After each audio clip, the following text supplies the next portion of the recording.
Hello everyone, welcome back to my channel. Today in this video I'm gonna show you how to download and install Threads app to your Windows PC or laptop. So let's begin our video.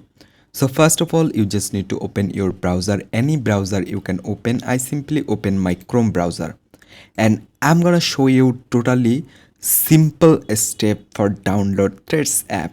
So first of all, go to your search bar and type Threads and then search it.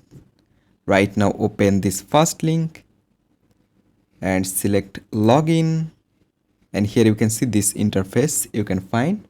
Right now you just need to click on the top right corner three dot icon, and right now if you just scroll down you can find the option save and share. Select it and then select create shortcut and then select create.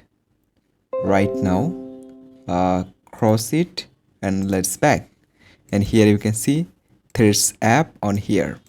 So in this way, very simply you can download and install Threads app to your PC or laptop. I hope you can understand. Thanks for watching this video.